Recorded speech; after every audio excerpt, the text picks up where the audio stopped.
함께 찬양이 언제나 넘치면 박수 치시면서 찬양하시겠습니다.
다와서 찬양에 찬양하시겠습니다.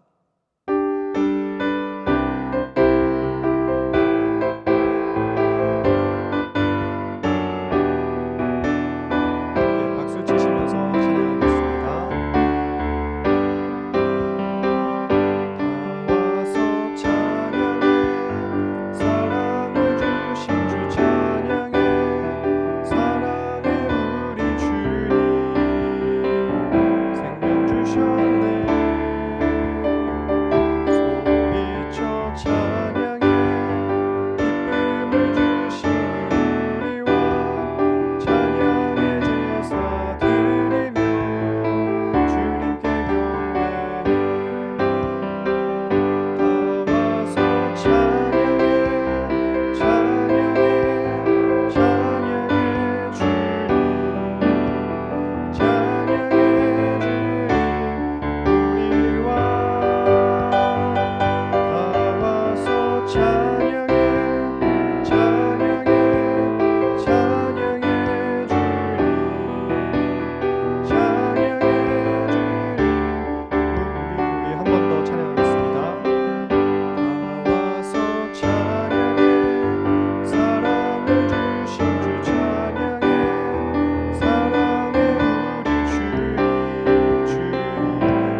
예배로 마음속에 근심 있는 사람 찬양하시겠습니다.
예배를 위해서 말씀 선포하시는 민경복 목사님 위해서 기도하시겠습니다.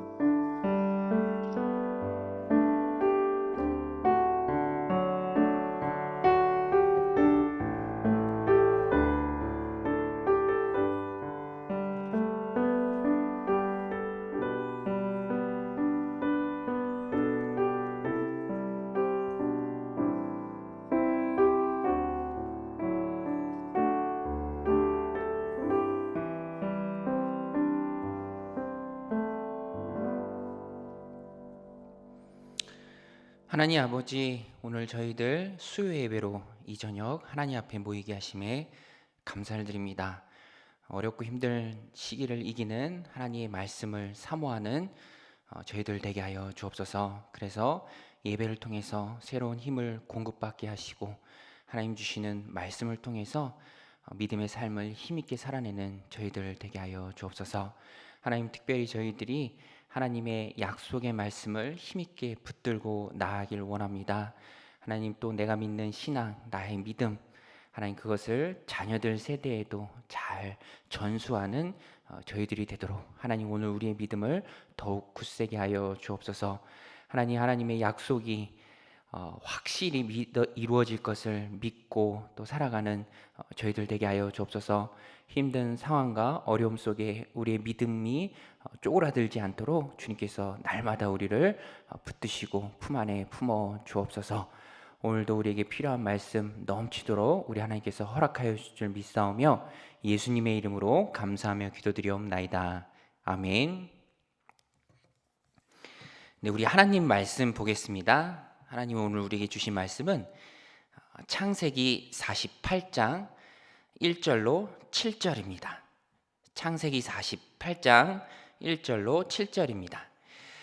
이 일 후에 어떤 사람이 요셉에게 말하기를 내 아버지가 병들었다 하므로 그가 곧 두 아들 므낫세와 에브라임과 함께 이르니 어떤 사람이 야곱에게 말하되 내 아들 요셉이 내게 왔다 하매 이스라엘이 힘을 내어 침상에 앉아 요셉에게 이르되 이전에 가나안 땅 루스에서 전능하신 하나님이 내게 나타나사 복을 주시며 내게 이르시되 내가 너로 생육하고 번성하여 내게서 많은 백성이 나게 하고 내가 이 땅을 내 후손에게 주어 영원한 소유가 되게 하리라 하셨느니라.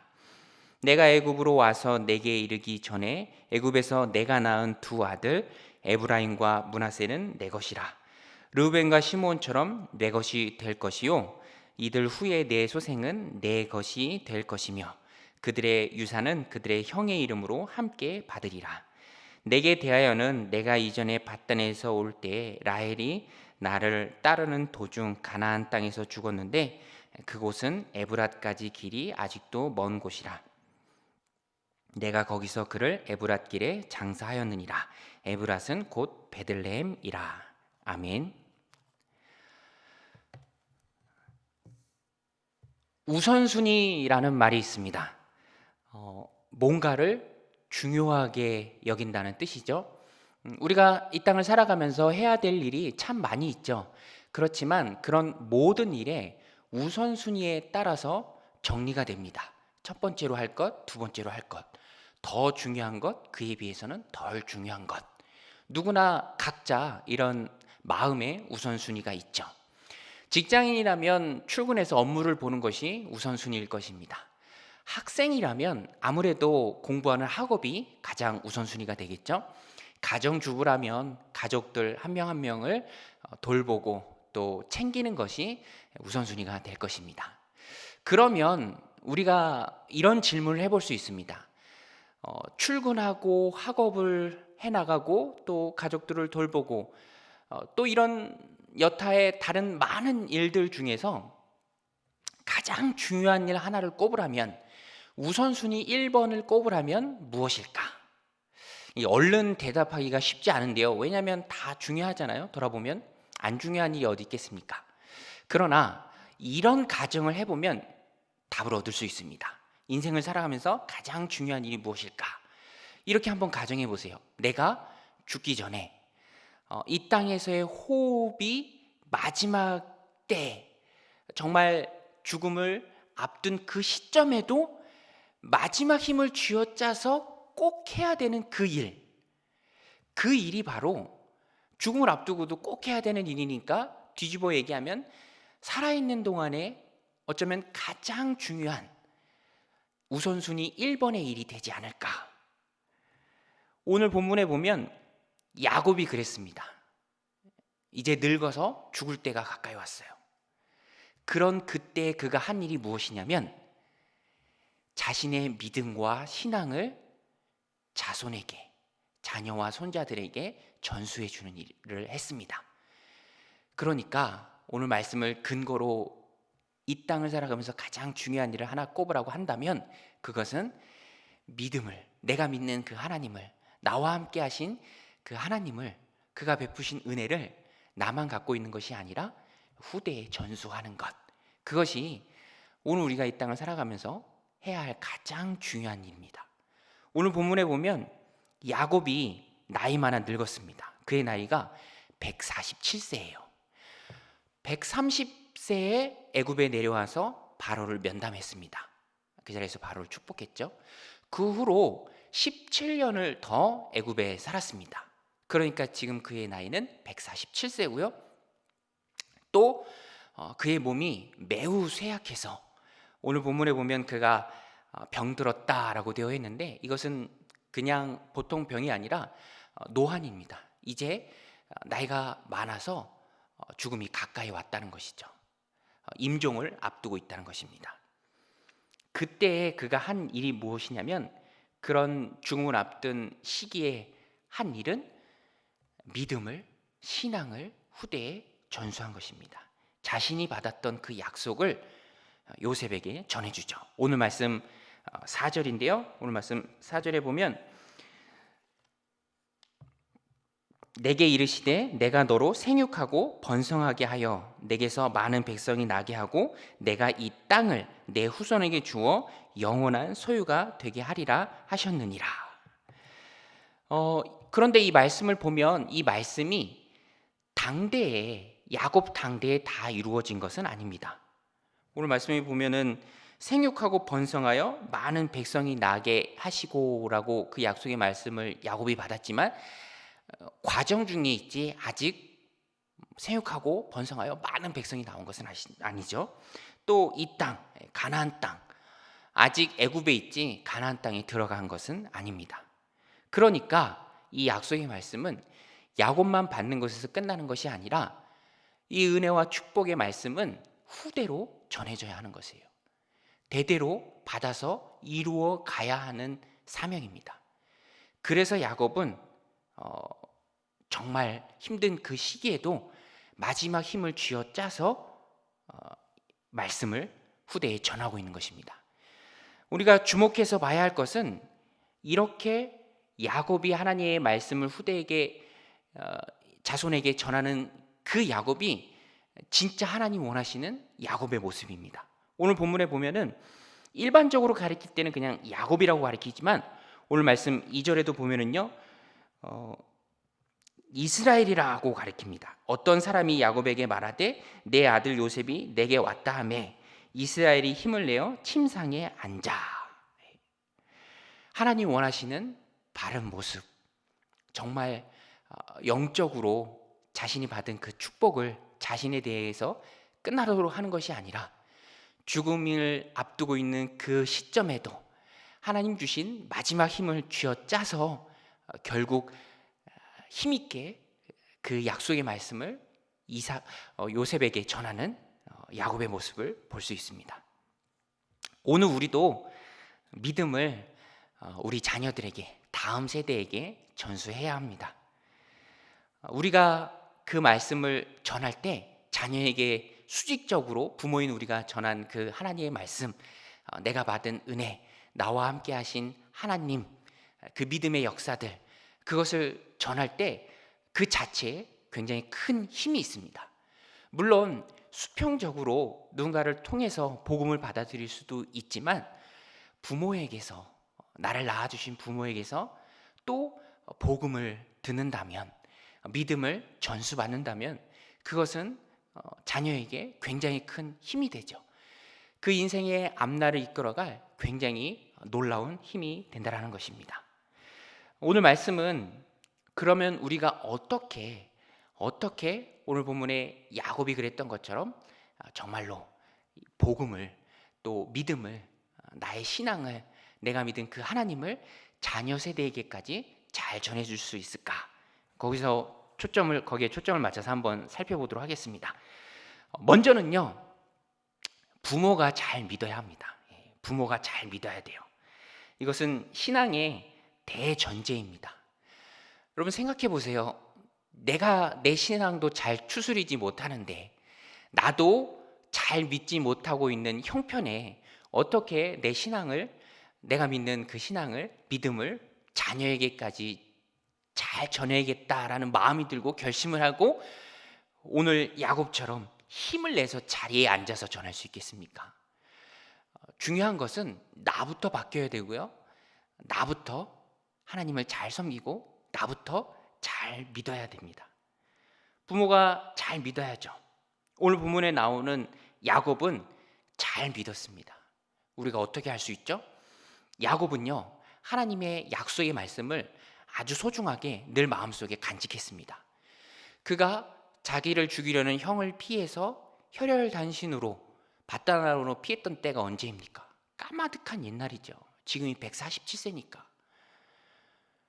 그 까마득한 옛날에 베델에서 하룻밤 머물면서 그 외로운 밤에 받았던 그 하나님의 위로, 그 하나님의 약속의 말씀, 내가 너로 생육하고 번성하게 해서 많은 백성이 너로 하여금 나오게 하리라, 이 땅을 내가 대대손손 너에게 주리라 받았던 그 약속의 말씀을 지금도 변함없이 그대로 간직하고 있습니다. 그리고 힘써서 그 약속의 말씀을 자기 당대에는 이루어지지 않았지만 반드시 이루어질 하나님의 약속으로 그가 믿었고 굳게 받았기 때문에 자녀에게까지 잘 전수하고 있는 것이죠. 반드시 이루어질 것이다. 그 믿음이 있었습니다. 야곱은 정말로 잘 믿는 사람이었어요.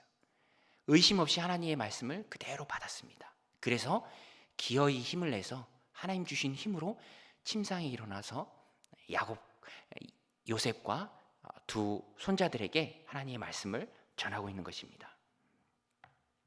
오늘 우리도 그런 약속의 말씀, 하나님의 말씀 굳게 믿어야죠. 반드시 이루어지는 것이 바로 하나님의 말씀입니다. 저는 이 말씀을 준비하면서 언더우드 선교사님이 떠올랐습니다. 언더우드 선교사님의 기도 유명하죠. 그런데 그 기도의 내용을 보면 처음에 시작은 암담한 심정으로 시작합니다. 하나님, 우리가 하나님의 힘으로 태평양을 건너오긴 했지만 도무지 이 땅에는 소망이 보이지 않습니다. 풀 한 포기 하나, 나무로 한 그루 하나 시원하게 자라지 않는 땅이 이 조선 땅입니다. 무엇을 어디서부터 시작해야 될지 도무지 보이지가 않습니다 라고 고백을 합니다. 남자들의 속셈도 보이지 않고 조정의 속셈도 보이지 않고 가마를 타고 다니는 여자들은 영영 보지 못하면 어떡하나 하는 그런 어두운 마음으로 기도가 시작됩니다. 그렇지만 언더우드 선교사님이 그래도 순종하겠습니다. 그래도 이 땅 가운데 하나님이 펼치실 그 놀라운 역사를 우리 믿음의 눈으로 보겠습니다 라고 말해요. 히브리서 11장 말씀처럼 믿음은 바라는 것들의 실상이요 보이지 않는 것들의 증거다라는 그 말씀을 이 언더우드 선교사님이 꼭 붙들었습니다. 지금은 경계, 멸시, 천대가 가득하지만 머지않아 이 땅이 은총의 땅이 되리라는 것을 우리가 믿습니다 라고 선교사님이 기도를 마칩니다. 정말 그의 기도대로, 그의 소망대로, 그의 믿음대로 오늘 우리 나라는 은총의 땅이 되었습니다. 믿는 자들이 많이 일어났습니다. 오늘 우리도 하나님의 말씀을 굳게 믿어야 합니다. 왜냐하면 하나님은요 믿는 자들의 그 믿음을 통해서 역사하십니다. 야곱이 굳게 믿었을 때 약속이 성취되었고 복음이 그 하나님의 말씀이 후대에 잘 전달되었습니다. 언더우드 선교사님이 하나님의 말씀을 굳게 믿고 포기하지 않고 선교에 매진했을 때 하나님께서 놀랍게 역사하셨죠. 오늘 우리도 나와 함께 하신 그 하나님, 지금도 내 삶에 가득한 수많은 간증거리들, 이것이 내 대에서 끝나는 것이 아니라 내 자녀 대에도 그대로 이루어지길 바란다면 나부터 정신 차리고 똑바로 믿어야 합니다. 기왕에 하나님 믿을 거 바르게 신앙생활을 해야 하고요, 바르게 하나님 잘 섬기는 모습을 자녀 세대에 잘 보여주어야 합니다. 요셉도 잘 믿었어요. 요셉도 잘 믿었습니다. 아버지 야곱 못지않게 잘 믿었습니다. 자기만 잘 믿은 것이 아니라 자기의 믿음이, 아버지의 믿음이, 자기의 믿음이 두 아들 므낫세와 에브라임에게도 그대로 전수되기를 바라는 선한 마음이 있었습니다. 자녀들을 향한 영향력이 있어요.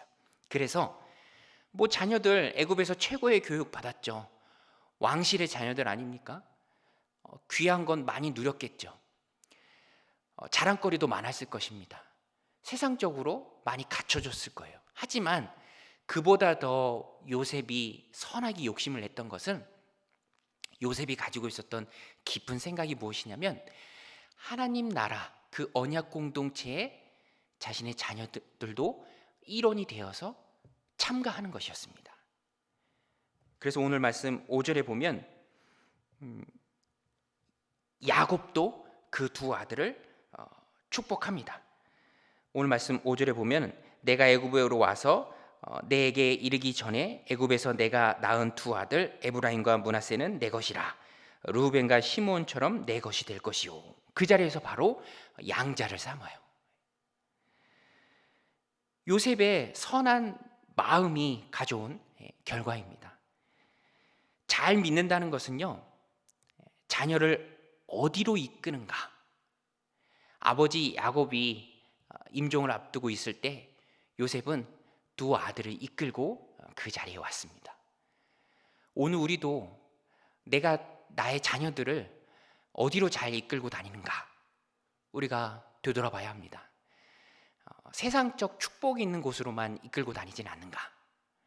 남들이 인정하는 곳으로만 이끌고 가려고 애쓰진 않는가?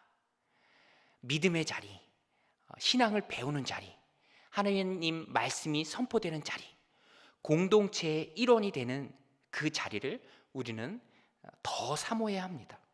그렇지 않고 자꾸만 세상의 높은 자리 혹은 인정받는 그 자리, 내가 의도하지는 않았더라도 무의식적으로도 계속 그런 것들을 자녀들에게 주입한다면 우리는 어떤 면에서 큰 것을 잃는 거예요. 작은 것을 얻고, 말 그대로 소탐대실이죠. 지난주에 저희 집 아이들이 한자 시험을 봤어요.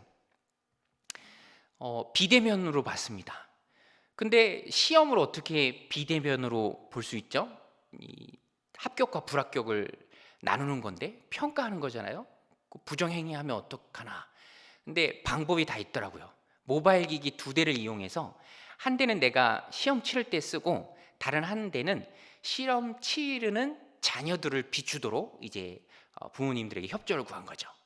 근데 뭐 한자 능력 단체가 그렇게 서버가 좋지는 않았는지 다 다운되는 거예요. 안 되는 거예요. 시스템적 오류가 있어서. 그래서 결국에는 그냥 안내 문자가 그냥 시험 치르세요. 대신 부모님들이 좀 수칙에 맞게 잘 치를 수 있도록, 자녀들이 잘 치를 수 있도록 도와주세요. 이렇게 문자를 보내더라고요. 근데 제가 볼 때 대부분의 부모들은 잘할 것 같아요. 누가 어떤 부모가 그것 조금 그 한자 능력 검정 합격하라고 부정행위를, 자녀의 양심을 마비시키는 부정행위를 자녀에게 강요할 수 있겠습니까? 그럴 부모는 없겠죠. 당연한 거죠. 오늘 우리도 마찬가지입니다. 영적으로 똑같아요. 그 세상에서 조금 더 나은 것 얻게 하려고 그 아이의 영혼을 어떻게 망칠 수 있겠습니까? 우리가 선하게 욕심을 내야 할 것은 요셉이 그랬던 것처럼 세상 학문이 아니고요, 세상에서의 어떤 지위가 아니고요, 하나님 백성의 공동체에 완전히 녹아들고 속해 있는 것, 하나님의 말씀을 배우고 내가 믿은 그 신앙, 그 풍성함, 축복의 많은 것들이 자녀들에게 그대로 고스란히 전달되는 것이죠.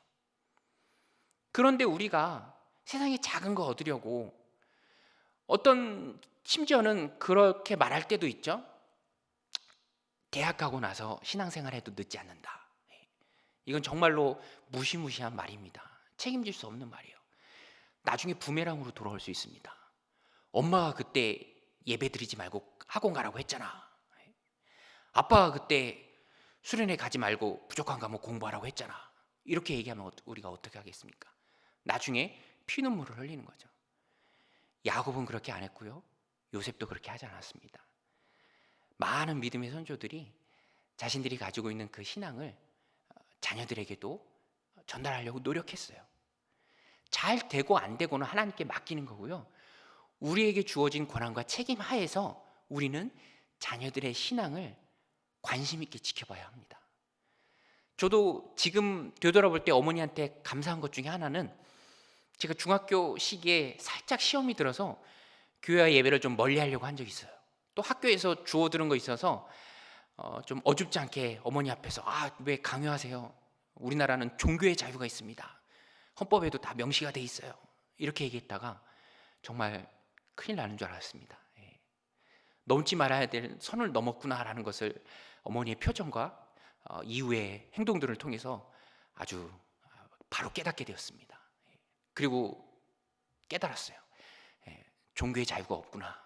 그건 교과서에나 존재하는구나. 우리는요, 하나님이 내게 잘 양육하라 대신 맡겨준 자녀들에게 있어서 큰 산이 되어야 합니다. 세상으로 넘어가지 못할 큰 산, 마음을 딴 데로 돌리지 못할 큰 산이 되어야 돼요. 아버지라는 큰 산, 어머니라는 큰 산을 내가 넘어서 세상으로 나갈 수 없다라는 것을 우리는 분명히 자녀들에게 각인시켜야 됩니다. 말씀드린 것처럼 자녀 교육에 있어서 강자는 없어요. 누구도 자신할 수 없습니다.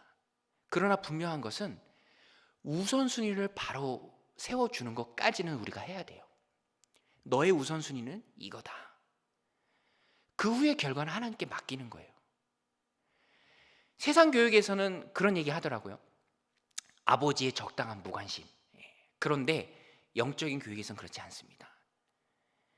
아버지가 아버지의 권위를 회복해야 돼요. 어려운 일 있을 때 무릎 꿇고 기도하는 모습을 자녀들에게 보여줘야 합니다.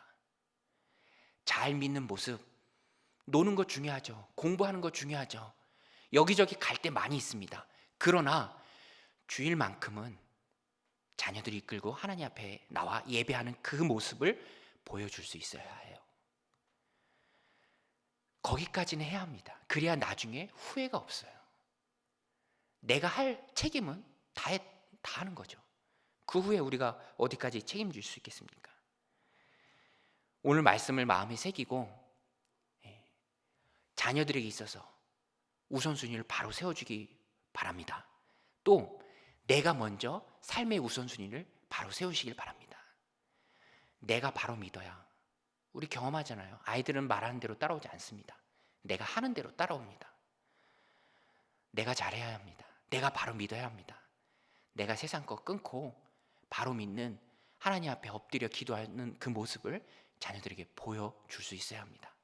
그렇게 내 삶의 우선순위를 바로 세우고 또 자녀들의 우선순위를 바로 세우는, 하나님의 말씀을 나부터 굳게 믿고 그것이 당장 이루어지다 않냐 할지라도 반드시 이루어져야 될 말씀으로 나부터 굳게 믿고 그 말씀을, 그 약속의 말씀을 자녀들에게도 기어이 전하는, 오늘 말씀에 나오는 것처럼 어렵고 힘들어도 힘을 내서 전하는. 지금 코로나 때문에 사회적 관계는 다 끊겼습니다. 회식 없죠? 가정으로 돌아와서 자녀들의 신앙을 더욱 잘 돌볼 수 있는 기회입니다. 물론 쉽지 않아요. 애들 데리고 큐티 해보려고 하세요. 저녁마다. 그 시간이 돌아오는 게 마음의 짐이에요. 목사라고 다르지 않습니다. 그러나 거기까지 내가 해야 돼요. 그래서 어떻게든 자리에 앉고 같이 큐티하고 책 펴고 조용한 시간 갖고 말씀 나누고 아이들 돌아가면서 대표기도 시키고, 거기까지 우리가 잘 해야 할 줄로 믿습니다. 그렇게 잘 해나갈 때 하나님이 귀하게 몸부림치는 우리들의 모습 보고 우리 자녀들의 신앙도 하나님이 꼭 붙잡아 주실 줄로 믿습니다. 오늘 말씀 마음에 새기고 신앙교육의 주체가 부모임을 바로 깨닫고 내가 우리 아이들의 신앙을 바로 이끌 수 있는 신실한 주님의 종들이 다 되시기를 주님의 이름으로 간절히 축원드립니다. 우리 함께 기도하시겠습니다. 하나님 아버지, 우리들 삶의 가장 중요한 우선순위가 무엇입니까? 그것은 나의 신앙을, 내가 믿는 그 하나님을, 그 약속의 말씀을 자녀에게 전수하는 것인 줄로 믿습니다. 하나님 주신 귀한 부모의 권위로 신앙교육의 주체가 되어서 하나님이 약속의 말씀을 잘 전하는 저희들 되게 하여 주옵소서. 나부터 그 약속의 말씀을 굳게 믿게 하여 주옵소서. 그래서 어렵고 힘들 때에도 하나님 주시는 힘으로 힘을 내어 자리에 앉아서 말씀을 가르치는 모든 부모들 다 되게 하여 주옵소서. 하나님, 세상 학문보다 또 세상에서 잘 되는 것보다 우리가 더욱 욕심을 내야 할 것은 하나님 천국을 유산으로 상속받는 것입니다. 하나님 믿음의 공동체의 신실한 일원으로 들어가는 것입니다. 하나님, 우리가 그 일에 욕심을 내게 하시고 우리의 자녀들을 그곳으로 잘 이끌고 가는 삶의 우선순위를 바로 세워줄 수 있는 믿음의 신실한 부모가 되게 하여 주옵소서. 나부터, 그러기 위해서 나부터 잘 믿는 신앙생활에 열심을 내는 우리의 삶이 되도록 주님께서 축복하여 주옵소서. 오늘도 주님 앞에 기도하는 모든 기도의 제목들 주님께서 이루어 주실 줄 믿사오며 예수님의 이름으로 감사하며 기도드리옵나이다. 아멘. 네, 우리 같이 말씀 붙들고 함께 기도하시고요. 또 우리 공동체가 힘내서 기도해 주실 것은 우리가 코로나가 빨리 마무리되기를 위해서 늘 하는 기도 제목이지만 또 늘 힘써서 해야 될 기도 제목인 줄로 믿습니다. 이제 이번 주부터 우리 학생들이 학교에 등교하기 시작했습니다. 그 아이들 주님께서 지켜주셔서 절대로 확진자가 나오지 않도록 하나님 눈동자처럼 지켜줘 없어서. 뭐 일주일에 한 번을 가거나 두 번을 갈 텐데 하나님께서 지켜주옵소서 기도해 주시고요. 아마도 돌아오는 다음 주까지는 비대면 예배가 지속될 것 같습니다. 이제 사회적 거리두기 단계가 그 이후로 확 낮아져서 10월 첫 주부터는 우리가 대면 예배를 시작할 수 있도록 현장에 나와서 또 예배 시작할 수 있도록 또 차츰차츰 나아져서 이전처럼 우리가 기쁘고 또 즐겁게 서로 부둥켜 안고 또 얼굴을 맞대고 삶을 나누면서 그렇게 신앙생활할 수 있도록 주님 속히 이 시기가 물러가게 하여 주옵소서. 우리는 할 수 없지만 이를 행하시는 하나님께서 역사하실 때 가능할 줄로 믿습니다. 이 믿음 가지고 현실은 어둡지만 이 믿음 가지고 우리가 함께 기도하기를 원합니다. 그렇게 기도해 주시고요. 우리 주기도문으로 오늘 예배를 마치겠습니다. 하늘에 계신 우리 아버지여, 이름이 거룩히 여김을 받으시오며 나라가 임하시오며 뜻이 하늘에서 이루어진 것 같이 땅에서도 이루어지이다. 오늘 우리에게 일용할 양식을 주시옵고 우리가 우리에게 죄 지은 자를 사하여 준 것 같이 우리 죄를 사하여 주시옵고 우리를 시험에 들게 하지 마시옵고 다만 악에서 구하시옵소서. 나라와 권세와 영광이 아버지께 영원히 있사옵나이다. 아멘.